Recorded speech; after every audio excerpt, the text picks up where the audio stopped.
ನಮಸ್ಕಾರ. ಪ್ರಜಾರಾಜ್ಯ ಕನ್ನಡ ನ್ಯೂಸ್ಗೆ ಸ್ವಾಗತ. ನಾನು ರಾಮಗೌಡ ಪಾಟೀಲ್. ಪ್ರಯಾಣಿಕರಿದ್ರೆ ಸಾರಿಗೆ ಸಂಸ್ಥೆ ಅವರನ್ನು ಬೀದಿಗೆ ತಳ್ಳಿ ಬಸ್ ನಿಲ್ದಾಣದ ಒಳಗೆ ಡಬ್ಬ ಅಂಗಡಿ ನಿರ್ಮಾಣ ಮಾಡಿರುವುದು ಯಾವ ನ್ಯಾಯ? ಹುಕ್ಕೇರಿ ಡಿಪೋ ವ್ಯವಸ್ಥಾಪಕ ಎಚ್ ಚಕ್ರವರ್ತಿ ಸಾಹೇಬ್ರೆ, ಚಕ್ರವರ್ತಿ ತರಾನೇ ಮಾಡಬೇಡಿ. ಹುಕ್ಕೇರಿ ಬಸ್ ನಿಲ್ದಾಣ ತನ್ನ ಅಸ್ತಿತ್ವವನ್ನೇ ಕಳೆದುಕೊಂಡಿದೆ ನೋಡ್ರಿ. ಅನಾಹುತಕ್ಕೆ ಆಹ್ವಾನ ನೀಡುವಂತಿದೆ ಬಸ್ ನಿಲ್ದಾಣ. ಬಸ್ಗಳು ತಿರುಗಿಸಲು ಜಾಗವಿಲ್ಲ, ಪ್ರಯಾಣಿಕರು ನಿಲ್ಲುವುದಕ್ಕೆ ಜಾಗವಿಲ್ಲ ನೋಡ್ರಪ್ಪ. ಹುಕ್ಕೇರಿ ಪುರಸಭೆ ಮುಖ್ಯಾಧಿಕಾರಿ ಈಶ್ವರ್ ಶಿದ್ನಾಳ್ ಅವರು ಸ್ಥಳೀಯರ ಒಂದು ಮನವಿಯನ್ನ ಸ್ವೀಕರಿಸಿ KSRTC ಅವರು NOC ಕೂಡ ಪಡೆದಿಲ್ಲ, ಪುರಸಭೆಗೆ ಆದಾಯಕ್ಕೆ ಪೆಟ್ಟು ತಂದಿದ್ದಾರೆ, ಅನಧಿಕೃತವಾಗಿ ನಿರ್ಮಿಸಿರುವ ವಾಣಿಜ್ಯ ಮಳಿಗೆಗಳನ್ನು ತೆರವುಗೊಳಿಸಬೇಕೆಂದು KSRTCಗೆ ಅಧಿಕಾರಿಗಳಿಗೆ ನೋಟಿಸ್ ಕೂಡ ನೀಡಿದ್ದಾರೆ ನೋಡ್ರಿ.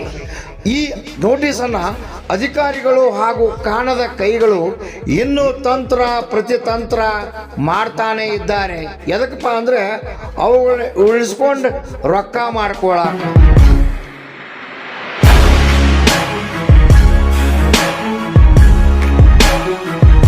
ಸಾರಿಗೆ ಘಟಕ ವ್ಯವಸ್ಥಾಪಕರ ವಿರುದ್ಧ ಪ್ರಯಾಣಿಕರ ದೂರು. ಅಧಿಕಾರಿಗಳು ಉದ್ದಟತನದ ಪರಮಾವಧಿ ಮೆರೆಯುತ್ತಿದ್ದು ಬಸ್ ನಿಲ್ದಾಣದ ಒಳಾಂಗಣದಲ್ಲಿ ಡಬ್ಬ ಅಂಗಡಿಗಳ ನಿರ್ಮಾಣಗಳಾಗಿವೆ. ಈಗಾಗಲೇ 3 ಡಬ್ಬ ಅಂಗಡಿಗಳ ನಿರ್ಮಾಣ ಮಾಡಿ ಬೆಣ್ಣೆ ಅಂದರೆ ಮತ್ತಷ್ಟು ಈ ದುಡ್ಡು ಮಾಡ್ಕೋಬೇಕಂತ ಶೌಚಾಲಯ ಕೆಡವಿ ಡಬ್ಬ ಅಂಗಡಿಗಳ ನಿರ್ಮಾಣಕ್ಕೆ ಕೈ ಹಾಕಿದ್ದಾರೆ.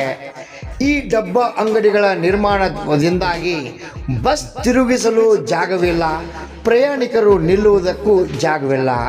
ಮಹಿಳೆಯರು, ವೃದ್ಧರು, ಶಾಲಾ ಮಕ್ಕಳು ಅಸುರಕ್ಷತೆ ಅನುಭವಿಸುವಂತಾಗಿದೆ.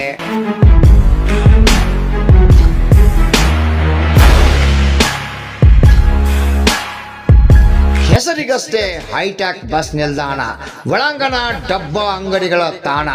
ನಷ್ಟ ಆಗುತ್ತದೆ ಅಂತ ಶೌಚಾಲಯ ಕಟ್ಟಡ ನಿರ್ಮಾಣ ಮಾಡಿ ಅಲ್ಲಿ ಡಬ್ಬ ಅಂಗಡಿಗಳ ನಿರ್ಮಾಣ.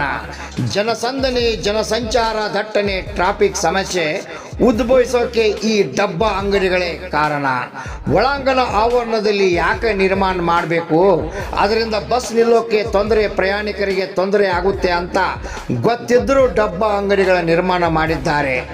ಈಗ ಮತ್ತೆ ಮಾಡೋಕ್ಕೆ ನಿಂತಿದ್ದಾರೆ ನೋಡ್ರಿ.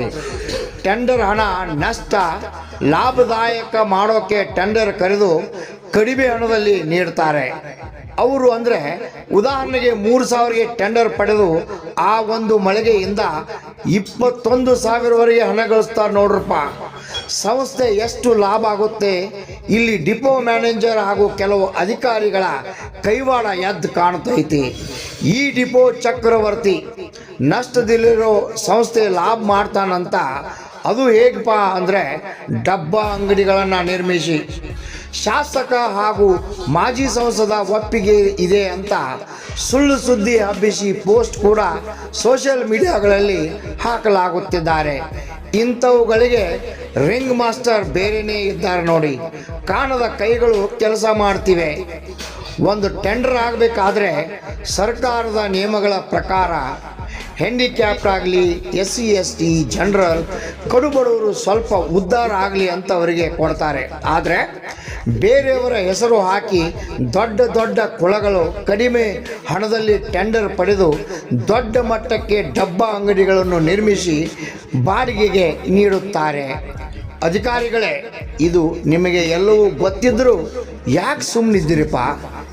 ಯಾರಾದರೂ ಅಧಿಕಾರಿಗಳು ಬಂದರೆ ಚೆಕಿಂಗ್ಗೆ ನಾನು ಕೆಲಸಕ್ಕೆ ಇದ್ದೇನೆ ಅಂತ ಹೇಳ್ತಾರೆ. ಹಂಗೆ ಹೇಳು ಅಂತ ಹೇಳ್ತಾರಪ್ಪ ಅವರು. ಡಬ್ಬ ಅಂಗಡಿ ಮಾಲೀಕರು ಉದಾಹರಣೆಗೆ 3,000 ಟೆಂಡರ್ ಆಗಿದ್ದರೆ ದಿನಕ್ಕೆ 700 ಬಾಡಿಗೆ ಅಂದರೆ 21,000 ರೂಪಾಯಿ ಬಾಡಿಗೆ ಹಣ ಪಡೆಯುತ್ತಾರೆ. ದಿನ ನಾವು KSRTCಗೆ ಲಾಭ ಮಾಡ್ತೇವೆ ಎಂದು ಬೊಬ್ಬೆ ಹೊಡೆಯುತ್ತಿರು. ಇದೇನಾ ನೀವು ಲಾಭ ಮಾಡೋದು? ನೀವೇನು ಲಾಭ ಮಾಡಿಕೊಂಡ್ರೆ ಹಂಗಾಯಿತು ಅಧಿಕಾರಿ. ಈಗಾಗಲೇ ಹೊಸ ಬಸ್ ನಿಲ್ದಾಣದ ಒಳಾಂಗಣದಲ್ಲಿ 3 ಡಬ್ಬ ಅಂಗಡಿಗಳನ್ನು ಅಧಿಕಾರಿಗಳು ಹಾಗೂ ಈ ಏನು ಟೆಂಡರ್ ತಗೊಂಡಿದಾರಲ್ಲ ಅವರು ನಿರ್ಮಾಣ ಮಾಡಿಕೊಂಡು ಸಖತ್ತಾಗಿ ಹಣ ಮಾಡ್ತಾ ಇದ್ದಾರೆ. ಇನ್ನು 3 ಮಾಡಿದರೆ ಏನು ಆಗೋದೈತೆ ಅಂತ ಈ ನಮ್ಮನ್ನ ಯಾರು ಕೇಳೋರಿಲ್ಲ ಹೇಳೋರಿಲ್ಲ ಅಂತ ಮತ್ತೆ 3 ಈ ಡಬ್ಬ ಅಂಗಡಿಗಳನ್ನು ನಿರ್ಮಾಣ ಮಾಡೋಕ್ಕೆ ಹೊಂಟಿದ್ದಾರೆ. ಬಿಟ್ಬಿಡಿ, ಪ್ರಯಾಣಿಕರಿದ್ರೇ ಬಸ್ಗೆ ಪ್ರಯಾಣಿಕರು ಬಂದ್ರೇ ನಡೆಯುತ್ತೆ, ನಿಮಗೆ ಸಂಬಳನೂ ಸಿಗುತ್ತೆ. ಇನ್ನೂ ಕಾಲು ಮಿಂಚಿಲ್ಲ.